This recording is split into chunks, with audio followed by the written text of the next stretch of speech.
Magandang buhay! Good morning, good afternoon, and good evening sa ating lahat. Welcome sa ating spiritual gathering, our fellowship every Sunday. And again, we do this every Sunday. It's our way of acknowledging the Lord na siya talaga ang source ng lahat. And siya yung nagbibigay kung ano man yung mga provision, yung blessing. He's the source, He's the provider, and He's the blesser of all things.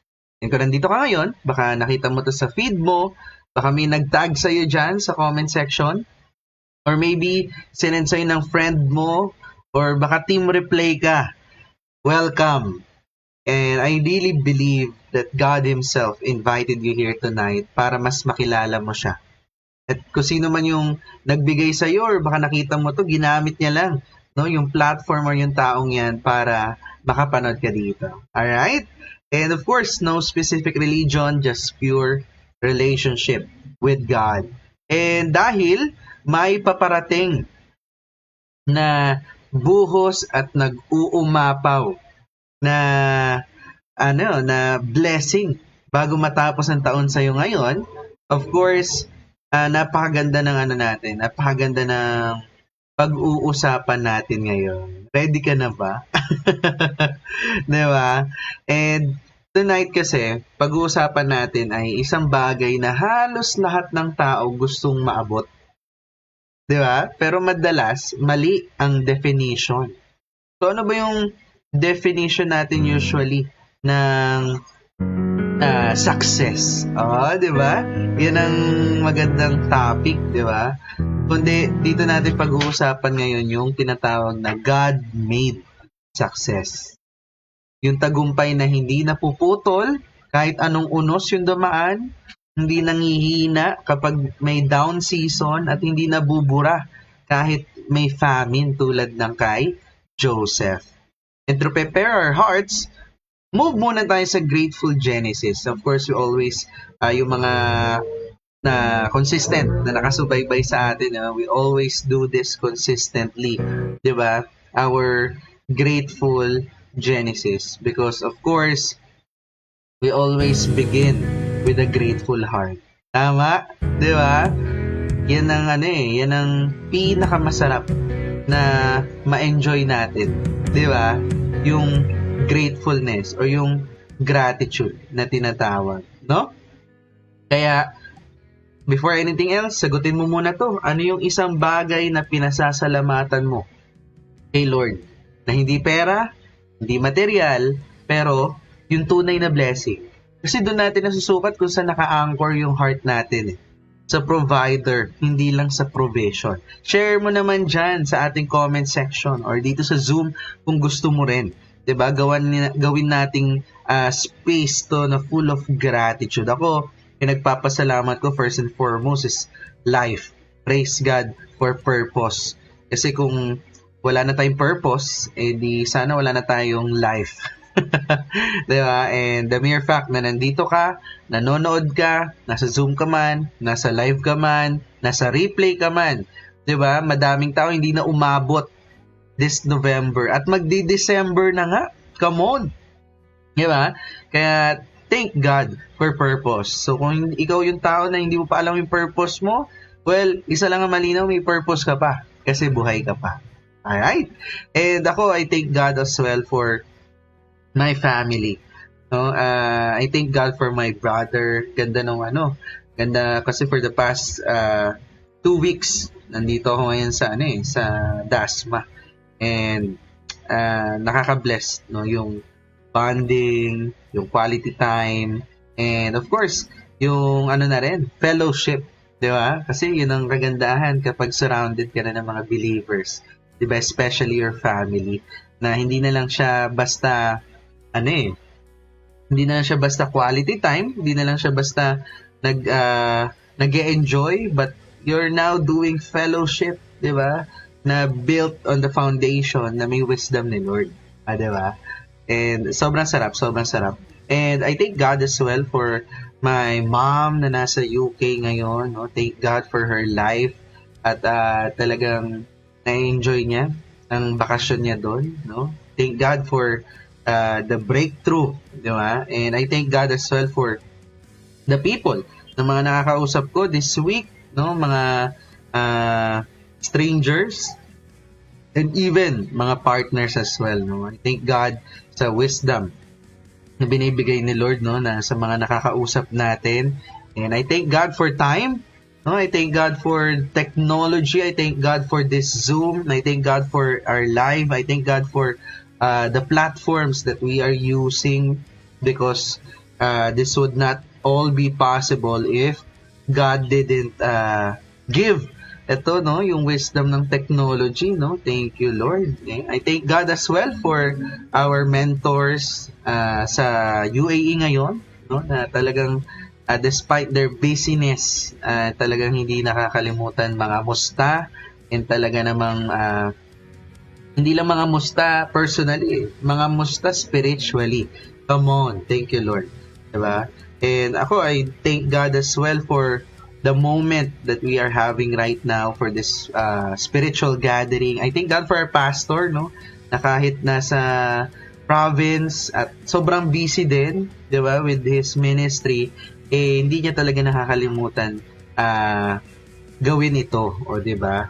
At magbigay ng time din dito. Sobrang dami ko pang pinagpapasalamat kasi baka abutin tayo ng next week kapag hindi ako natapos. Kaya naman, ngayon, again, I would like to read your comments, kung saan ka grateful, no? You can chat it there, you can comment down there, because we'd love to read that, we'd love to pray for you, and we'd love rejoicing with you. Alright? Now, eto, napakaganda ng pag-uusapan natin, kasi again, it's a God-made success, at parang hindi ko na para patagalin pa. Of course, we have here our napakalupit at punong-puno ng wisdom itong taong to, no? Let's welcome from Bacolod, Pastor Ralph Dulman. Magandang buhay po, Pastor. Magandang buhay po sa lahat. This is Pastor Ralph Dulman from Bacolod. Let us continue to study God's Word, meditate the Word of God. And as we do that, let us start with a prayer. Let's pray. Father in heaven, thank you so much for the opportunity to learn, to be encouraged, to be instructed, to be rebuked, or to be corrected. Father, we come to you with humble hearts. Here we are. Transform us, encourage, enlighten us as we continue to follow and obey you by faith. Thank you, Holy Spirit, for being with us. In Jesus' name, Amen. Sa lahat po ng ating sermons for this month of November, we are focusing on being thankful to God, being grateful to God. And sa ating topic for tonight, we have a title, God-Made Success. So, ang dami kasing success sa buhay. And usually, maraming tao, even Christians, may iba-iba tayong kaisipan when it comes to ano ba talaga ang success. But tonight, we will come to God's Word and recognize and be aware na ang divine success pala or God-made success pala ay iba sa success ng mundo. So, again, as we continue on with the theme, Thanksgiving or Gratitude. Now, mami-mention mamaya natin kung ano ba yung mga God-made success na pwede nating pasalamatan sa Panginoon. Sige. As I start, let me ask you a question. What is a divine success? Or what is a God-made success? No? Is it material abundance? Yun lang ba ang matatawag or masasabi nating success? Is it temporary comfort? Is it fleeting worldly happiness? Pag sinabi nating fleeting worldly happiness, yung happiness kasi sa mundo, sobrang bilis yan eh. Happy ka ngayon, later hindi ka na naman happy. That's why, ang hirap siya ma-achieve ang worldly happiness. Also, kung na-achieve mo siya, mabilis din namang mawala. That's why fleeting nga. Also, ano ba ang divine success? Ano ba ang divine success? Is it seasonal fame? Okay. Kung sikat ka ngayon, hindi yan forever. Okay? Sa mundo, magiging laos ka rin. Merong time na sikat ka, later hindi na. Is it your human connection that you can say you are successful? Kasi marami ka ng connection sa mga influential na tao, mayayaman na tao. Yun ba yung totoong success or divine success? Is it frail loyalty? Kasi pag sinabi mong connection at loyalty dito sa mundo, mabilis din yan mag-expire. Tingnan mo. Even sa politics na magkakampi, connection, merong connection during pag nangangampanya pa. Pero later, laglagan na, no? Pag may trouble, pag meron ng corruption, no, sa government. So, yung loyalty nawawala rin. Napaka-fragile, napaka-frail ng loyalty ng tao. Dito siya, loyal siya sa ganitong leader, mamaya dito na naman siya sa kabila, no? Also, is it your shifting position and power? Kahit nasa posisyon ka ngayon na mataas ka or makapangyarihan ka dahil marami kang pera, koneksyon, kasikatan mo, nandyan, you know what? It's shifting. Today, you'll be here and powerful, number one. But even your position can shift anytime. Because seasons change. So, but in the Bible, if we base our definition of true success, in the Bible, success is God-made. Si Lord ang gumagawa nun sa buhay ng tao. Yes, nandun na yung hard work natin. Nandun na yung commitment to really excel in our calling, in our career. Nandun na yung motivation to succeed. Nandun na yung effort in-exert natin, no? And that's good. But true success is God-made. Hindi China-made. God-made. So, if we read this verse, Genesis chapter 39 verse 23,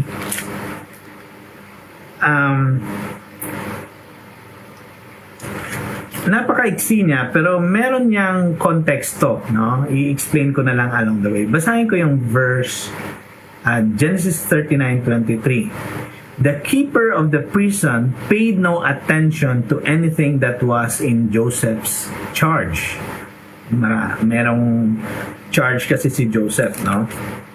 Marami, may slander about him, no? Hindi tamang kwento, ginawa siya ng kwento na naggalaw niya daw ang asawa ni Potiphar, pero hindi naman totoo yun dahil tumakbo siya.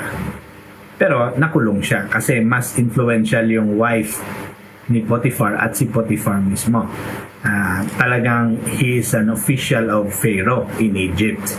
So nakulong si Joseph.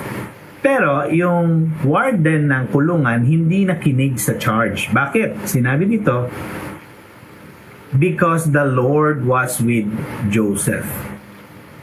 And whatever Joseph did, the Lord made it succeed. Kahit anong ginawa ni Joseph, no?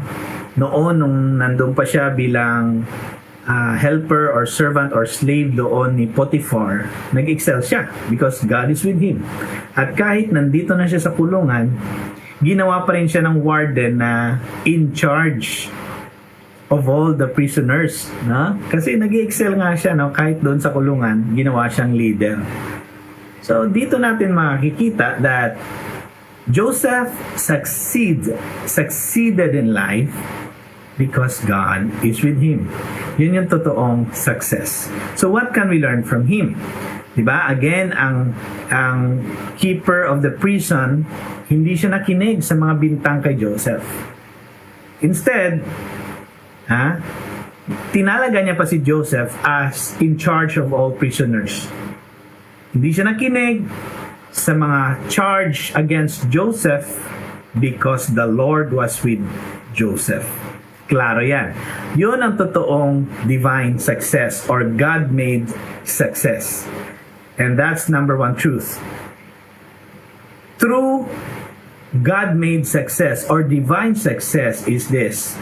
God is recognized in your life. Obvious na ang Diyos ay nasa buhay mo. In whatever you do, whatever you say, in whatever you are thinking, in your priorities, in your attitude, God is there. And the people is witnessing God in your life, the power of God in your life, the wisdom of God in your life. Nakikita ng tao. Obvious na obvious, kahit di mo sabihin, obvious ang Panginoon sa buhay mo. At 2 nights ago, ang tricycle ko nandito, nakapark lang sa bahay, biglang nasagi ng kotse. And pag-atras niya, tumilapon yung side mirror ng kotse kasi yun na nga, natama sa frame ng sidecar ko, yung sa windshield ng tricycle ko. May frame yun, tumama ko. And sabi ni Ma'am Sheila, hindi ba nag-sorry yung bakit? Umalis lang sila. Sabi ko kasi, nung chinek ko yung tricycle, sabi lang sa akin, wala namang damage yung tricycle mo, sir. Wala namang damage yan eh. So parang sinasabi sa akin, kalma ka lang, sir. Ako naman yung may sira. Wala ka namang damage. So ang point ni Ma'am Sheila is, bakit hindi siya nag-sorry? Umalis lang siya, ang tagal nila sa harap ng bahay, ayos-ayos ng kanyang siguro namatayan daw siya ng battery, yun daw, yung kaya daw. Pero anyway, ang ending ng story is, hindi siya nag-sorry or hindi man lang siya humingi ng pasensya. Kasi ang pagsusorry natin at paghingi ng pasensya, hindi yun nakabase sa damage. Kung may damage o wala, pag ikaw yung naka-disgrasya, dapat mag-sorry ka. Diba? Example lang, kung merong taong nakaupo dyan sa daan, sa sidewalk or nakatayo, hindi mo sinadyang nabangga mo, diba? Magsusorry ka kahit wala siyang sugat, hindi siya natumba, diba? Hindi siya nasaktan, magsusorry ka. But anyway, doon pa lang, sabi ko nga, minsan, yung wala pa tayong sinasabi, makikilala mo yung tao kung talagang ang Panginoon ay nasa kanya. Now, I'm not judging that person, but based on the attitude of that person, wala talaga. Parang siya pa yung galit. Siya yung bumangga sa tricycle. Parang yung aura niya, parang siya pa yung may karapatan na umasta ng ganyan. So anyway, pero back to the story of Joseph. You know what? Pag Kristiyano ka talaga, kahit di mo sabihin, nakikita sa attitude mo, nakikita kung paano ka maging humble to admit na may mali ka, humble and teachable and say, I don't know that. May I know ano yung ganyan or anong issue na ganyan or ano yung lesson na ganyan, hindi ko alam naman lahat, no? Ang Kristiyano nagiging humble yan because of the Holy Spirit in us. Nakikita sa atin, no? Teachable, humble, no? So, yan ang isang totoong success. In your marriage, in your personal life, in your business, the question will be, is God recognized? Is the goodness of God, the grace of God, the providence and multiplied grace of God seen or recognized in your life? When people talk to you, people ask questions, people confide to you about their problems, can they see Jesus Christ in you? And you will know if Jesus is really manifesting His grace in your life. The Holy Spirit is in your life. You are filled with the Holy Spirit. You will know. Because people are led to Jesus. People are seeing Jesus in your life and they come to believe in Jesus. All by the power and the presence of the Holy Spirit in your life. That's number 1. Number 2, we know, I already talked to you about last week, that because of God in Joseph's life, merong wisdom si Joseph. Kaya, naging blessing si Joseph sa Egypt, naging blessing si Joseph during famine in all the lands, naging blessing si Joseph sa kanyang family dahil nakabili ng grain, ng pagkain, ng bread sa Egypt ang kanyang family from Canaan. Naging blessing si Joseph sa kay Potiphar, kay Pharaoh, sa cupbearer. Although ang cupbearer na end yung life niya, ay hindi pala, yung baker pala, chief baker yung na-end yung life niya, ang cupbearer na balik sa kanyang posisyon. So all of these people can testify that Joseph is indeed a blessing to them and God is with Joseph. Bakit ko nasabi naging blessing si Joseph kay Potiphar? It's because kahit ginawan siya ng mali, hindi siya nag-retaliate. Wala sa record nag-retaliate si Joseph. Okay? So, even if basahin pa natin ang chapter 41, ulitin natin, no? Ibalik ko kayo sa chapter 41 verse 53 to 57. The 7 years of plenty that occurred in the land of Egypt came to an end. So tapos na yung 7 years of abundant harvest. So sabi ni Joseph, because of the wisdom of God, mag-set aside tayo ng 20% every merong harvest. 20% ang set aside as preparation for the 7 years of famine after the 7 years of plenty. So, verse 54, and the 7 years of famine began to come as Joseph had said, according to the wisdom given to him by God. So, there was famine in all lands, but in all the land of Egypt, there was bread. Ang sarap, no? Lahat nakaranas ng famine, but because God is with Joseph, and Joseph is in Egypt, naging blessing tuloy si Joseph doon. Naging daluyan siya ng provision. When all the land of Egypt was famished, the people cried to Pharaoh for bread. Pharaoh said to all the Egyptians, go to Joseph, and what he says to you, do. Verse 56, Genesis 41.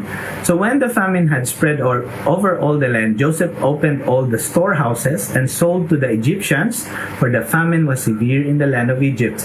Moreover, hindi lang ang Egyptians na blessed. All the earth came to Egypt. All the kingdoms around Egypt came to Egypt to buy grain came to Egypt to Joseph to buy grain because the famine was severe over all the earth. Grabe, yung blessing kay Joseph, naging blessing hindi lang sa Egypt, hindi lang sa family niya, even sa mga surrounding kingdoms. So number 2, kanina, God is recognized in your life. Number 2, God's blessing ripples in and through your life. That's through divine success. Ang totoong blessings sa marami. Ang totoong nag-manifest ng grace of God sa iba. Nag-manifest ng forgiveness of God in his life and also releasing forgiveness sa iba. Ang totoong nakaranas ng love of God, and so he also was able to love his enemies, even those people who slander him or her. Yan ang totoong nakaka-bless ka kahit kanino. Because Jesus' presence through the Holy Spirit is in your life. And by the way, the Holy Spirit is not a force na parang Star Wars, be the force be with you. That's wrong. The Holy Spirit is not a force. The Holy Spirit is a person residing in your life and presiding over your life, reigning over your thoughts, reigning over your heart. That's the Holy Spirit. The Holy Spirit is a person. And because of that, you become empowered. You are empowered to share the gospel. You're empowered to love the unlovable. You're empowered to forgive others. You're empowered to pray for others and witness the breakthrough of people through that intercession you made. It's because of the Holy Spirit empowering you. No, it's not you. You're just a channel of God's blessing to many people. So, even myself as a pastor, I must be a blessing first to my wife and kids before I become a blessing to people around me. No? Marami rin kasing pastor na parang feeling successful kasi malago yung ministry pero napabayaan yung family. Hindi na-meet yung needs ng kids. Hindi na-meet ang needs ng asawa. So, hindi po yun maganda. Okay? So, we are now on the third truth. Divine success or God-made success. Number 1, recognize si God sa life mo, si Jesus Christ, recognize sa life mo. Blessing of God ripples in your life. And lastly, God's grace And third, God's grace resounds louder in your life. It's not anymore your past that is matunog. Hindi na yung past sins, past traumas, past regrets, past failures. Even your past achievements, past successes, hindi na yon ang matunog. Yung grace ni God in your life, yun yung mas matunog. Yung pangalan na ni Jesus ang matunog. At yung mga ginagawa na ni Jesus ngayon sa buhay mo, yung mas matunog, mas sumisikat na si Jesus ngayon sa iyo. It's not about you anymore. It's not about your past anymore. It's not about your sinful lifestyle anymore. It's Jesus' grace in your life, transforming your life, making your life experience abundance. And now, even in your failure, still Jesus is resounding in your life, in your success. Humility is there, and Jesus is made famous in your success. Whatever circumstance in your life now, you can still say, I rejoice. I'm thankful to God in whatever season, good or bad, because Jesus Christ now is my portion. He is now in my life through the Holy Spirit. So it's more of Jesus now. It's not about who you were in the past. The Lord has already forgiven you in Jesus, and Jesus' grace and sacrifice on the cross made you complete, holy, righteous, justified from your sins, and sanctifies you every day. So we are now mouthpiece of Jesus. We are now proclaiming the gospel of who Jesus is in our lives and what He did in our life and what He will do still in our lives. And that same Jesus can save also others, sanctify others, and continue to save others who will believe in His name. So that's the third truth. God's grace resounds louder. Saan ba nanggaling yan? It's because, yun na nga, nung binasa natin ng Genesis 39:23, yes, may mga hindi magandang report about Joshua. Gawan siya ng story, kaya siya nakulong. Nandun yung slander. But the keeper of the prison laid no attention to anything that was in Joseph's charge because the Lord is with him. Mas matunog na yung power ni God sa buhay niya. Mas matunog na yung wisdom ni God sa buhay niya. Mas maingay na ang pangalan ni Jesus, ng Panginoon sa buhay ni Joseph. Mas obvious yung presence ni Jesus or ni God sa buhay ni Joseph, yung wisdom, yung grace, yung power, nandun, mas obvious yun. Kaya hindi kayang takpan ng mga slander or ng kung ano-ano yung buhay ni Joseph Kahit binitray na siya, kinulong, slander lahat, binenta ng kanyang mga brothers, wala yun. Kaya nga nasabi niya sa dulo you intended evil sa buhay ko, but God turned it for my good. Diba? Kahit ano nangyari sa akin, hindi maganda yung pinagagawa niyo.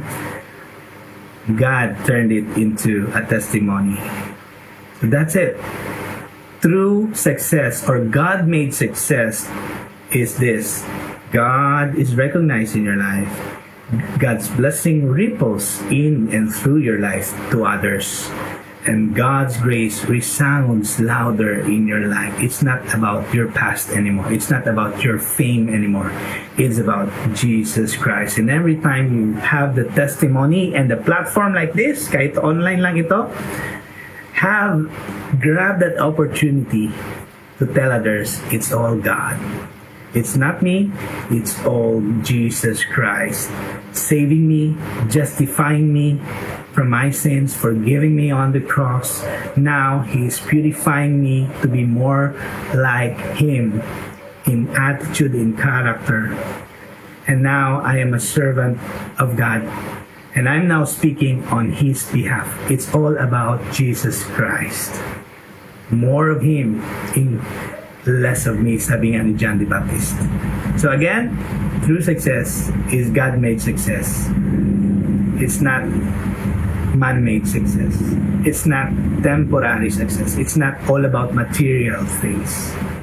You can still be successful even if you don't have material things.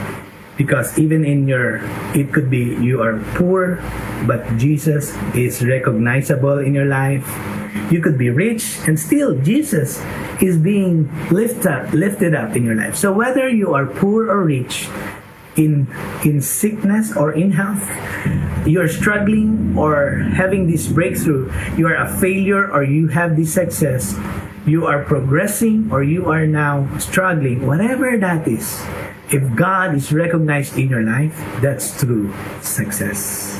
So God bless you all and see you next week. God bless. Praise God! Grabe, no? Nakaka-bless naman yun. Yun talaga. God made success. I love that. Talagang one for the books.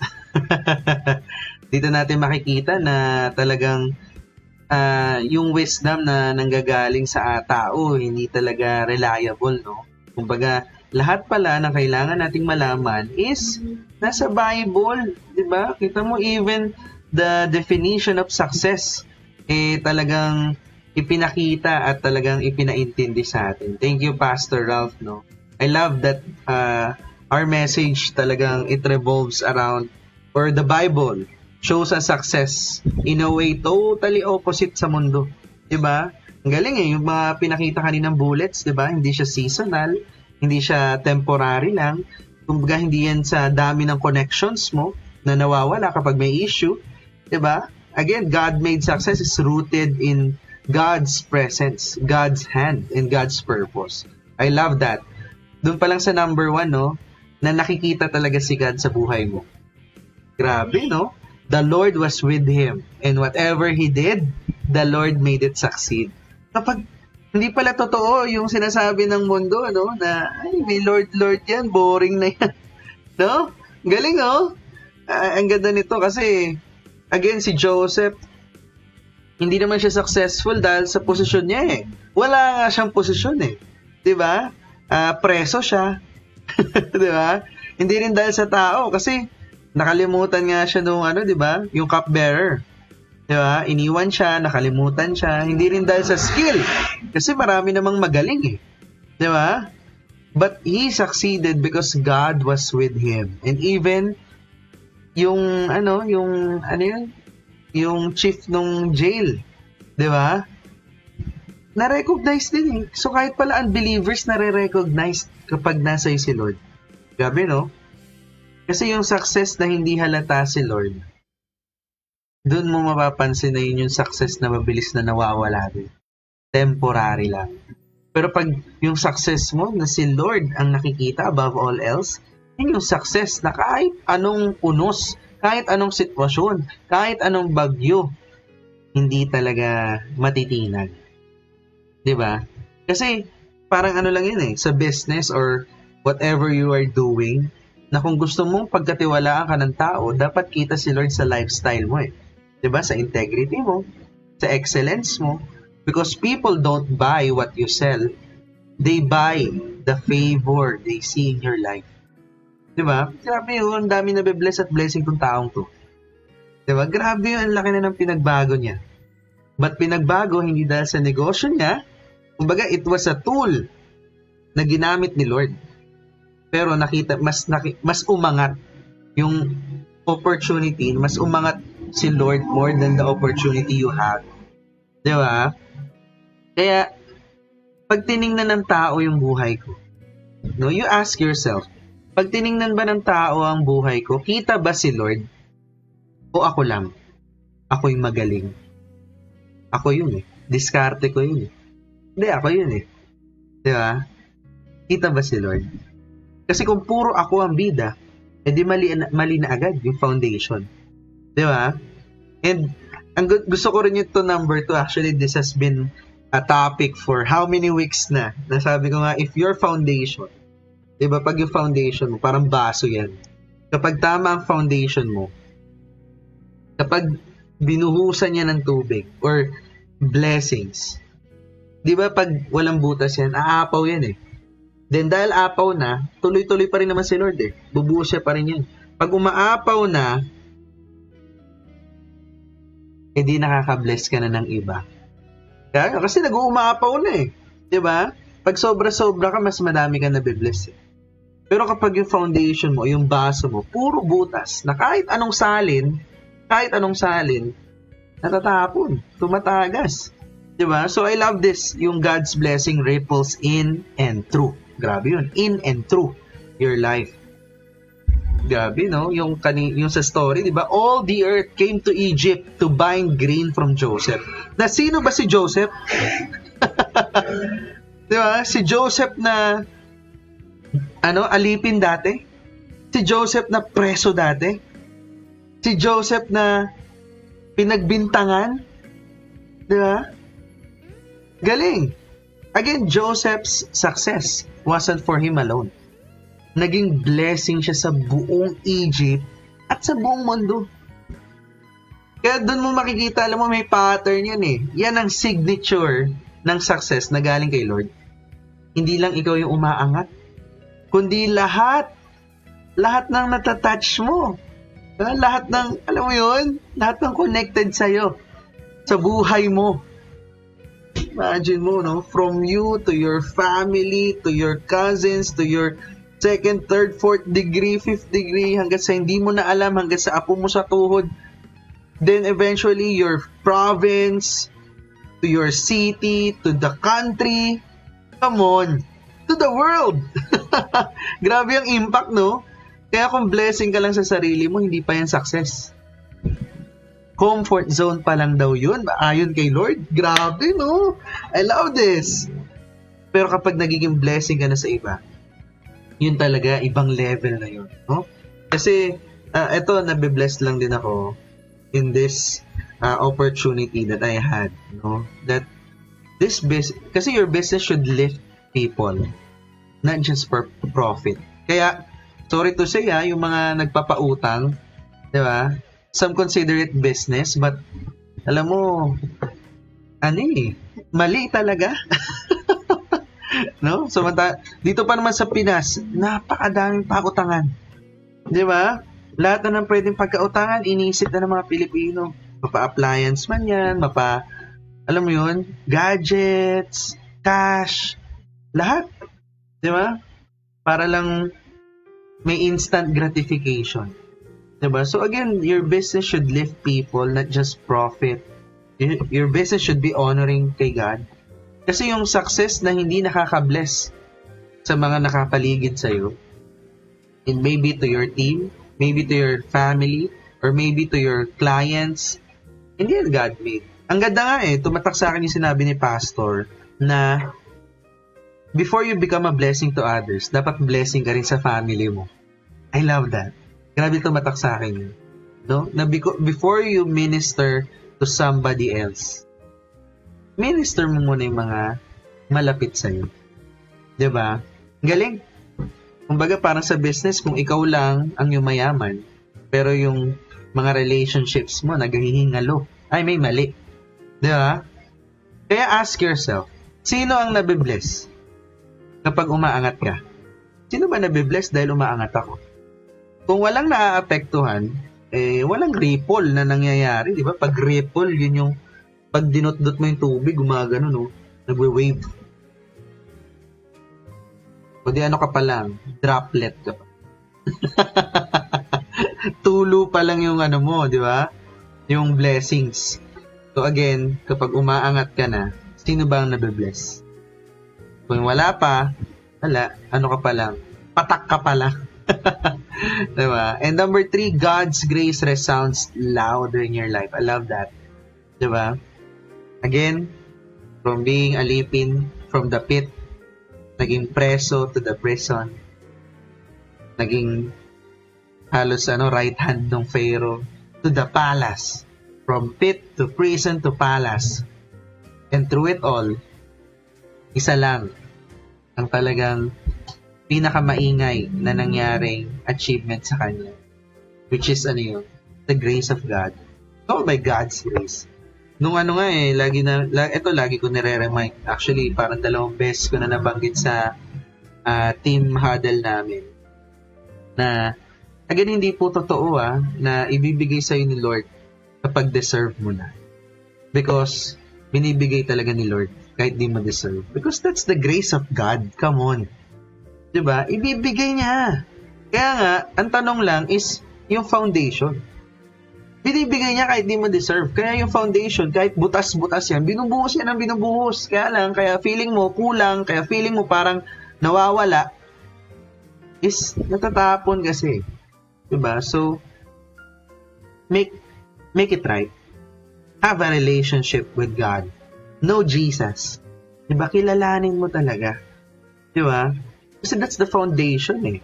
Mas madali kasing i-flex yung achievement kaysa yung grace ni Lord. Diba? Mas madaling magyabang na ikaw yun eh. Ang galing mo kasi. Kaysa si Lord yun eh. Diba? Always remember, kung hindi dahil sa grace ni Lord, wala your ability to produce wealth, it all came from God. Diba? Kung hindi dahil sa grace ni Lord, hindi ka magaling magsalita. Kung hindi dahil sa grace ni Lord, hindi ka magaling dyan sa business or sa job mo ngayon. Kung hindi dahil sa grace ni Lord, wala kang platform, wala tong Zoom, wala tayong connections, wala ka ring opportunity, and wala ka ding title to na-promote or bossing ka na. Diba? Again, kung ang success mo puro, ang galing ko, ang sipag ko kasi, pinaghirapan ko to. Strategy ko to. Nako po, kapatid, delikado yan. Kasi kung ikaw na ang nagtataas ng sarili mo, ready ka din dapat saluhin mo yung sarili mo pag bumagsak ka. Kasi ikaw naman ang nagtaas eh. Wag kang, bakit nung bumagsak ka na, Lord, bakit ganun? Samantalang nung tumataas ka, ikaw yun. Ako, magaling ako eh. Tapos nung bumagsak, tsaka nag-pray kay Lord. Hindi, dapat pag tinaas mo yung sarili mo, hindi, magaling ako to eh. Di dapat ikaw din, pag ikaw na sumalo, pag bumagsak ka ulit. Kidding aside, kapag si Lord ang nagtaas, siya rin talaga ang magme-maintain sa'yo dun. Diba? Make this your lifestyle. I hope and pray. I encourage you guys. Diba? Na you will always magnify grace. Not ourselves. Not myself. Not yourself. It's all by grace. It's all by grace. It's all God. Na kapag grace ang spotlight, trust me, hindi ka masasapawan, hindi ka mai-insecure, hindi ka mauubusan, hindi ka masusunog, kapatid. Di ba? Kaya, let's wrap it up, no? Kapatid, success is loud. Pero kung si Lord ang gumawa, mas malakas ang grace. Mas malakas yung tunog o yung echo ng grace kaysa sa tunog ng ego mo. The world says, ikaw, ang galing mo, build your name, build your career. But Jesus says, build my glory. And here's the truth. Ang tagumpay na ikaw ang gumawa, that's very fragile. Pero ang tagumpay na si Lord ang gumawa, unshakable. Come on. If you want success that lasts, stop chasing the blessing. Come on. And start staying and pursuing the blessor. Kaya maybe, habang nakikinig ka ngayon, nare-realize mo na ang tagal mo ng pagod. Diba? You're pursuing the title. You're pursuing success. So you're pursuing that win. Diba? I need a win in life. Hustle doon, hustle dito. Hanap ng validation somewhere or to someone. Pero hindi mo talaga mahanap yung peace. Tonight, Jesus is calling you not to religion, not to performance, but to a relationship. Yung relationship na nagbibigay ng meaning. Dun sa pit, sa purpose, dun sa prison, at dun sa promotion kay Joseph. If you want the God-made success, hindi self-made, kailangan mo muna ng God-made heart. So, if you're that person, can you boldly raise your hand? Okay? Boldly raise your hand, bow down your head, and pray this prayer with me. And if you're someone, nanonood ka, may kasama ka, nakita mo yung kasama mo, tinaas niyo yung kamay mo, can you lay hands dun sa taong yun? Diba? And pray this with me. Lord Jesus, dumalapit ako sa iyo ngayon. Inaamin ko na nagawa ko ang buhay ko sa sarili kong paraan at napagod ako. Kaya tonight, I want to surrender. And I believe na namatay ka para sa mga kasalanan ko at nabuhay ka muli para bigyan ako ng panibagong buhay. Lord Jesus, I accept you as my Lord and Savior. Ikaw na ang maghari sa puso ko.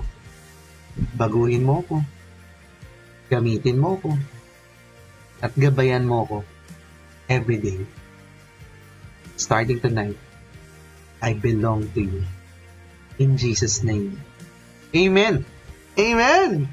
Grabe! If you prayed that, welcome to the family of God. You don't have to walk alone. PM mo kami. Anytime. Mas okay nga kung private kung nahihiya ka eh. Message us and we'll help guide you the first steps mo kay God. Right? So to end, let's pray again. Lord, thank you for this wonderful evening. Thank you for reminding us. Grabe yung blessing kapag pinupursue yung blesser, Lord. But more than the blessing itself, Lord, it's all by your grace, Lord. Lord, we thank you, Lord. We thank you for your word, Lord. Parang yung topic namin kanina, you are what you eat. That may we always seek the spiritual milk, Lord. Na para kami mga baby na walang ibang hinihingi at walang ibang kinikrave kundi yung gatas. Which is in this case, a spiritual milk. By your word, Lord. Thank you for reminding us that real success, Lord, it comes from you alone, Lord. Thank you, Lord. Cover every family here represented here, Lord. Strengthen our hearts, Lord. Multiply the work of our hands, Lord. May you grant the desires for our hearts, Lord. If it's your will, Lord, it's your will. And teach us, Lord, to live not for titles, but all for your glory, Lord. And let your presence go with us tonight, Lord. Bless our week. Bless our work. Bless our families, Lord. And bless our walk with you, Lord. And para doon sa mga taong, Lord, na nag-decide to accept you, Jesus. May you grow those seeds, Lord. May they pursue you more in their relationship with you, Lord, to grow deeper and to know you more.